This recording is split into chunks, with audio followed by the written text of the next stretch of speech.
Zombie apocalypse.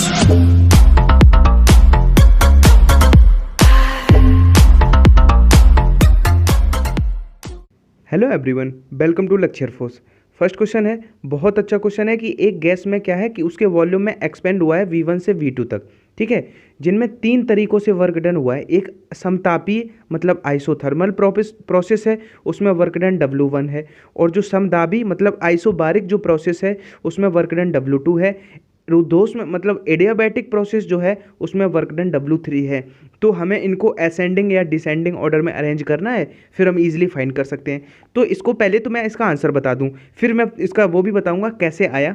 देखो इसका answer है ऑप्शन, अब देखो सबसे ज़्यादा जो होता है वो आइसोबारिक में होता है। अब ये दो ऑप्शन कट गए क्योंकि इनमें सबसे ज़्यादा W1 दिखा रहा है, और जबकि आइसोबारिक यानी कि समदाबी का जो है वो W2 है, यानी कि या ये होगा ये। और सबसे कम जो होता है वर्क डन वो इन तीन में आपका एडियाबैटिक में होता है, अगर आइसोकोरिक नहीं है। तो अब हमें दिख रहा है सिंपली ये ऑप्शन सही है, यानी कि सबसे ज़्यादा वर्क डन आपका किस में होगा, आइसोबारिक में, उसके बाद आइसोथर्मल यानी कि समतापी में, और सबसे कम आपका एडियाबैटिक में। अब देखो हमें रटनी नहीं है कोई चीज़, इसके पीछे का थोड़ा कॉन्सेप्ट समझ लेते हैं तो उससे शायद आप ना भूलो।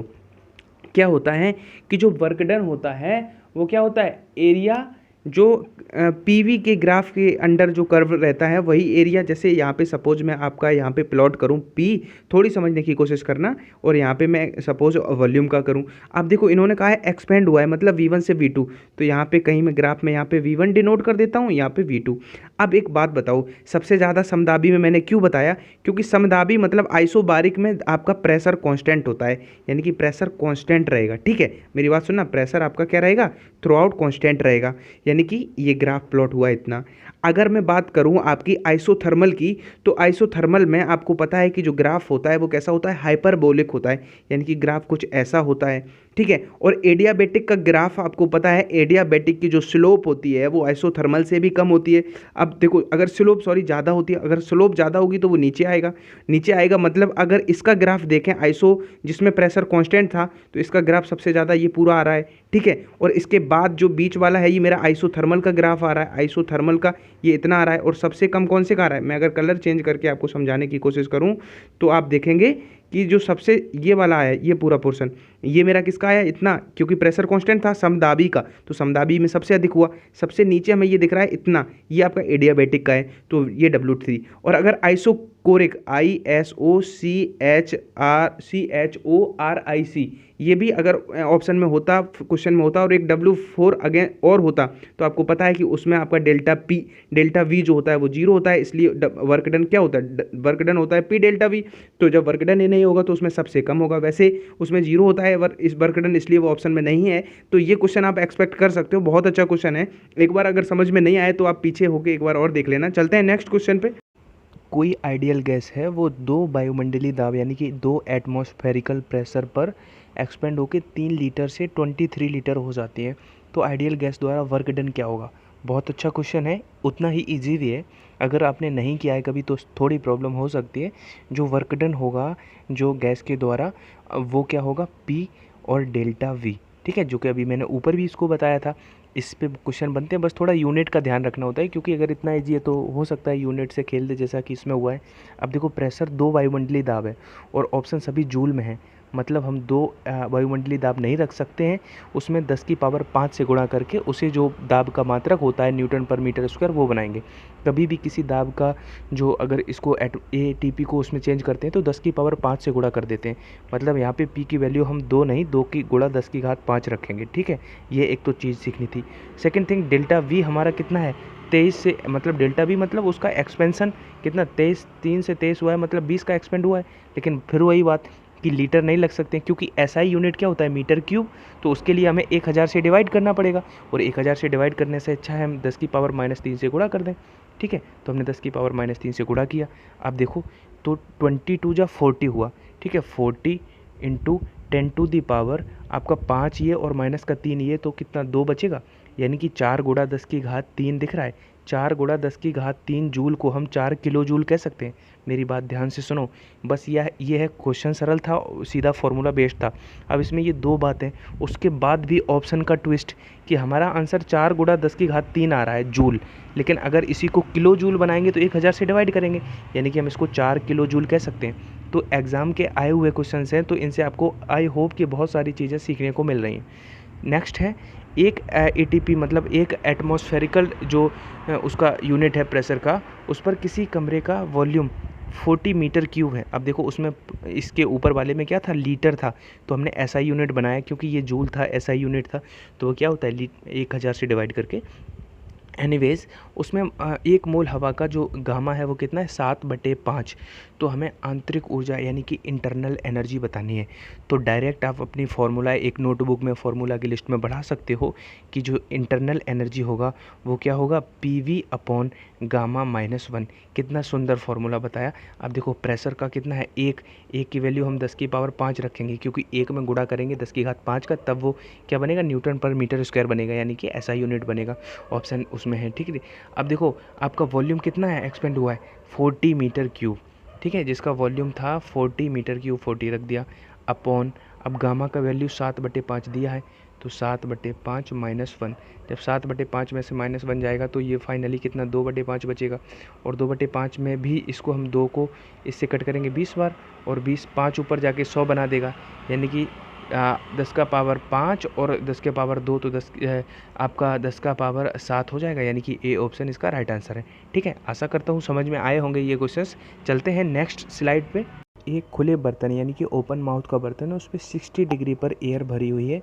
उस बर्तन को किस टेम्परेचर तक गर्म करें कि इस एयर का 1/4 हमारा आउटसाइड रहे और 3/4 इनसाइड रहे। ध्यान से समझना, बहुत अच्छा क्वेश्चन है, रिपीटेड क्वेश्चन है। तो देखो आपने गैस के लिए पढ़ा होगा PV = nRT, ठीक है, जहाँ पे हमारा, अब देखो ओपन माउथ का अगर बर्तन है, उसका अब ढक्कन खुला हुआ है, तो फिर उसमें प्रेशर कांस्टेंट होगा। ये तो आप समझ सकते हो क्वेश्चन को देख के, और ये टर्म दिया ही इसलिए था जिससे आप समझ पाओ कि उसका जो दाब है वो नियत है। अगर प्रेशर नियत है, n बराबर क्या होता है, गिवन मास बटे मोलर मास। तो यहाँ से हम देखें कि आपका ये कांस्टेंट और मोलर मास भी कांस्टेंट रहेगा, क्योंकि मोलर तो अब जो गिवन मास है वो उसके टी के इनडायरेक्टली प्रोपोर्शनल हो जाएगा, क्योंकि ये इधर आएगा तो इनडायरेक्टली हो जाएगा, यानी कि टी डायरेक्टली प्रोपोर्शनल हो जाएगा उसके मास के। अब एक बात बताओ आप लोग कि हम यहाँ पे T1 कर लेते हैं और यहाँ पे T2 कर लेते हैं, तो ये m2/m1 हो जाएगा, m2/m1। अब T1 कितना है 60 डिग्री सेंटीग्रेड। जब 60 डिग्री सेंटीग्रेड को केल्विन बनाओगे तो 60 में कितना जोड़ोगे, 60 में 273 जोड़ोगे। जब 273 जोड़ोगे तो हमारा 333 केल्विन हो जाएगा। तो हम T1 की जगह पे 333 लिख लेते हैं, बटे T2 की जगह पे x लिख लेते हैं, क्योंकि हमें फाइंड करना है। अब देखो m2, m1 तो मेरा सपोज m ही रहता है, लेकिन m2 आप देखना, क्योंकि जब 1/4 अगर बाहर चली जाती है तो 3/4 बचेगी इनसाइड, तो 3/4 बचेगी, मतलब 3/4 m बचेगा मास। जो गिवन मास रहा होगा उसका 1/4 उसने बाहर निकल गया, तो 3/4 ही तो बचा है। तो m2 फाइनली 3/4 m से m कट गया, तो इसको हम 3/4 लिख सकते हैं, यानी कि 333/x। यहाँ पे लिख रहा हूँ 333/x बराबर कितना आ गया, 3/4। अगर 3 बराबर 333 है तो 4 बराबर 444 होगा। अब 444 केल्विन आया है, लेकिन हमें किस में वैल्यू चाहिए, डिग्री सेंटीग्रेड में, तो 273 घटा देंगे। जब 4 में से 3 जाएगा तो 1 बचेगा, यूनिट डिजिट 1 केवल इसका ही है, और ये हमारा 491 उससे ज़्यादा ही है, तो कम आना चाहिए, मतलब 171 इसका। जब इसमें से घटाओगे 444 में से तो 171 आएगा। बहुत अच्छा क्वेश्चन था। देखो मैं ऐसा फील करता हूँ कि स्क्रीन पे आप लोगों को शायद समझने को प्रॉब्लम हो रही है, तो बस कुछ दिन की और बात है गाइस, बहुत अच्छे से मैं आने वाला हूँ, बस थोड़ा इंतज़ार और कर लो। कि वो PDF मात्र 30 रुपीज़ की है, ठीक है। एक बर्तन में गैस के अणुओं की जो RMS वर्गमाद मूल वेग 2 गुना कर दिया जाए तो फिर प्रेशर कितने गुना हो जाएगा। देखो अगर इसी में मैं एक ऑप्शन और कर दूं, ई ऑप्शन अनचेंज रहेगा, तो शायद लड़के अनचेंज के साथ चले जाएं, लेकिन क्या होता है मैं आपको बता दूं कि जो प्रेशर होता है वो डायरेक्टली प्रोपोर्शनल होता है VRMS के स्क्वायर के। मैंने एक फार्मूला बताया था 1/3 m/m VRMS का स्क्वायर, तो हमें पूरे फार्मूले से अभी मतलब नहीं है। याद रखना कि प्रेशर जो होता है गैस का, उसकी वर्गमाद मूल चाल के स्क्वायर के डायरेक्टली प्रोपोर्शनल होता है। मतलब अगर ये 2 गुना करा गया है तो स्क्वायर है, तो ये कितना हो जाएगा, 4 गुना हो जाएगा। जाएगा। ठीक है, हमें कुछ करना ही नहीं है। जब स्क्वायर के डायरेक्टली प्रोपोर्शनल था, मतलब वो बढ़ा है तो ये भी बढ़ेगा, और वो अगर 2 गुना हुआ है तो ये उसके स्क्वायर के फॉर्मेट में बढ़ेगा, मतलब 4 गुना होगा। में टोटल करंट का 5% जो करंट है वो गैल्वेनोमीटर से होकर जाता है। यदि उसमें उसका प्रतिरोध गैल्वेनोमीटर का जी है तो शंट का प्रतिरोध फाइंड करना है। इस तरह का क्वेश्चन आप देखते हो बहुत सारे प्रैक्टिस सेट में आपको देखने को मिलता है। देखो, अगर गैल्वेनोमीटर में 5% टोटल करंट अगर आपका 100% होता है, इसमें कंसीडर करना पड़ेगा, और वैसे भी होता है, तो उसका 5%, जैसे यहाँ पे मैं आपको चित्र बना के भी बताऊँ, तो यहाँ पे सपोज गैल्वेनोमीटर लगाएं तो आपको पता है किरचॉफ का जो वो होता है कि करंट अगर यहाँ से आई आ रहा है, तो अगर इधर 5% गया है गैल्वेनोमीटर की तरफ आई गया है, तो रेस्ट 95% है वो आपका इधर आएगा।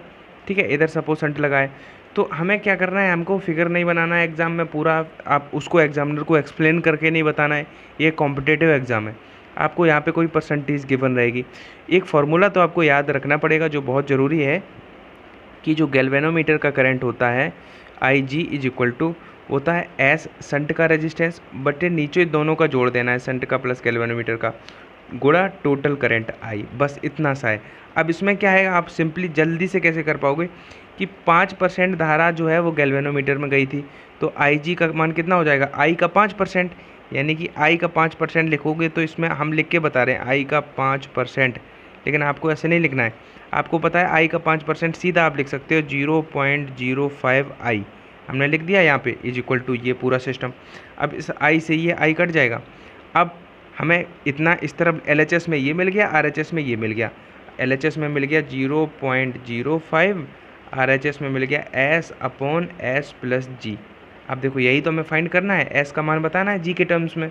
हम क्रॉस मल्टीप्लाई कर लेते हैं, या तो मैं इसका डेसिमल ख़त्म कर लेता हूँ, तो इसको हम 5/100 ही लिखा रहने देते हैं अभी। ठीक है, इसका डेसिमल ख़त्म, तो जब क्रॉस मल्टीप्लाई करेंगे तो 5 का S में होगा तो 5S, ठीक है, फिर 5 का G में होगा तो 5G इज इक्वल टू उधर 100 का S में होगा तो 100S।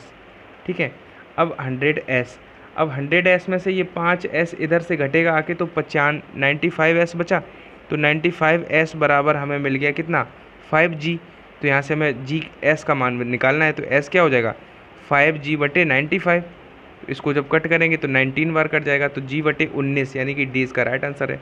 तो देखो, फिर बस वही है एक बात की, अगर आप देखो क्या होता है कि डिजिटल बोर्ड पे समझ रहे हो तो 1-2 मिनट आप कंसंट्रेशन लूज़ भी कर देते हो, तो फिर वो आप कोऑपरेट कर लोगे। लेकिन अभी क्या है कि मेरे साथ अगर आप पढ़ रहे हो, तो आप अगर 1 सेकंड के लिए, 1 सेकंड तो बहुत होता है, 1 पिको सेकंड, 1 फेरो सेकंड के लिए भी अगर कंसंट्रेशन लूज़ हुआ, मतलब आपको समझ में नहीं आएगा। मैं फिर भी एक बार बता दूं फॉर्मूला, ये बहुत ज़रूरी, कि जो गैल्वेनोमीटर का करंट होता है उसका फॉर्मूला क्या होता है, ऊपर शंट का लिखना है, नीचे हमें गैल्वेनोमीटर और शंट दोनों का रेजिस्टेंस जोड़ के और टोटल करंट में कर देना है। यहाँ पे एक परसेंटेज गिवन होगी, इसमें 5 है, कई बार 9% वाला भी क्वेश्चन आता है, ऐसे ही ऑप्शन होंगे जी के टर्म्स में। तो यही अप्रोच है जो आपको सिंपलिस्टिक, मतलब आप इससे सरल कोई तरीका नहीं है। ठीक है, अब वो आप पे डिपेंड करता है कि आप कैलकुलेशन करके अपने आपको कितना परफेक्ट बना लेते हो, कितनी जल्दी आप कर पाते हो। विद्युत आवेश यानी कि चार्ज इक्वल है, और समान गतिज ऊर्जा यानी कि काइनेटिक एनर्जी भी इक्वल है, एक समान मैग्नेटिक फील्ड में इंटर करते हैं। ठीक है, 3 चीज़ें कांस्टेंट है। अब क्या है कि उनके सर्कुलर पथ की जो बन रहे हैं उनकी रेडियस क्या है, क्योंकि 2 है तो 2 सर्कुलर पथ होंगे, दोनों की रेडियस अलग अलग होंगी, एक की R1 है, एक की R2 है। तो उनके मासेस का रेशियो बताना है, जो वो 2 पार्टिकल हैं, चार्ज पार्टिकल, उनके मास का रेशियो क्या होगा। तो देखो, बहुत अच्छा क्वेश्चन है। सबसे पहले तो आपको एक बात बताऊं कि इस तरह के क्वेश्चन में जो चीज़ें समान हैं उनका हमें क्वेश्चन में यूज करना पड़ेगा। जैसे काइनेटिक एनर्जी सेम है, तो काइनेटिक एनर्जी पहले के लिए हम करें तो हाफ m1v1 का स्क्वायर हो जाएगा, उसको समान बनाना है तो हाफ m2v2 का स्क्वायर हो जाएगा। तो ये मैं आपको समझा रहा हूँ, लेकिन आपको इतना टाइम नहीं लगेगा लिखने में, कि आप जब लिखोगे कि v2/v1 जब आप लिखोगे तो आप लिख लोगे m1/m2 का स्क्वायर रूट। ये आप मेंटली कर सकते हो। ठीक है, उसके बाद क्योंकि आप मेंटल में सोचोगे हाफ m1v², तो वो डायरेक्टली प्रोपोर्शनल होगा, स्क्वायर हटाएंगे तो स्क्वायर रूट आ जाएगा। ठीक है, इतना आपने कर लिया। अब क्या है कि अब हमें चार्ज भी इक्वल रखना है। कोई ऐसा फॉर्मूला आता है आपको रेडियस का, जो चार्ज के टर्म्स में, जो चार्ज पार्टिकल का जब वो सर्कुलर पथ में मूव करता है, तो एक रेडियस होती है वो mv/qb। कहाँ से आई है मैं अभी बता दूंगा, फिलहाल अगर इसको याद रख पाओ तो ज़्यादा अच्छा है। तो यहाँ से अगर हम देखें तो देखो क्यू भी कांस्टेंट है, क्योंकि का है समान आवेश, फील्ड भी ये बी भी कांस्टेंट है, यानी कि हम लिख सकते हैं m1/m2 is equal to r1/r2। अब v इधर आएगा तो ये क्या हो जाएगा, v2/v1 हो जाएगा। मेरी बात ध्यान से सुनना, ये m1 है और नीचे m2 है। अब v2/v1 को हम क्या लिख सकते हैं, √m1/m2 लिख सकते हैं। तो इसको मान लो हमने यहीं उठा के लिख दिया, ठीक है, तो ये हो गया। अब ये बताओ, इधर ये जो चीज़ स्क्वायर रूट में है, तो इधर ये चीज़ स्क्वायर रूट में नहीं है, तो इसको 2 बार स्क्वायर रूट में लिखेंगे तो वही तो बात हुई, ठीक है। तो एक स्क्वायर रूट ये स्क्वायर रूट से ख़त्म हो गया, यानी कि हमें मिल गया r1/r2 is equal to m1/m2 का स्क्वायर रूट। लेकिन हमें मासेस इन्हीं का मास का फाइंड करना है, तो बोथ साइड स्क्वायर कर देंगे, तो m1/m2 क्या हो जाएगा, r1 का स्क्वायर बटे r2 का स्क्वायर। हो सकता है बहुत टफ हो गया हो, क्योंकि मैं समझता हूँ, मैं भी बहुत परेशान हूँ कि स्क्रीन पे मैं नहीं करा पा। ट्रांसफार्मर में जो अनचेंज रहने वाली है वो क्या है, वोल्टता, धारा या फ्रिक्वेंसी। तो फ्रिक्वेंसी जो है वो ट्रांसफार्मर में अनचेंज रहने वाली है। कांस्टेंट अगर कहेगा तो एक ऑप्शन पावर होगा, वो आपका राइट होगा, ठीक है। किसी स्टेप अप, ऊंचाई का मतलब होता है स्टेप अप, और स्टेप डाउन को अपचाई कहते हैं, ठीक है। उसमें जो प्राइमरी और सेकेंडरी कुंडली में जो नंबर ऑफ टर्म्स हैं वो n1 n2 है। तो देखो, जो स्टेप अप ट्रांसफार्मर होता है उसमें सेकेंडरी में नंबर ऑफ टर्म्स ज़्यादा होते हैं, ठीक है, और स्टेप डाउन में उल्टा होता है। तो इसका आंसर बी हो जाएगा, क्योंकि स्टेप अप में n2 ज़्यादा होता है n1 से, ठीक है।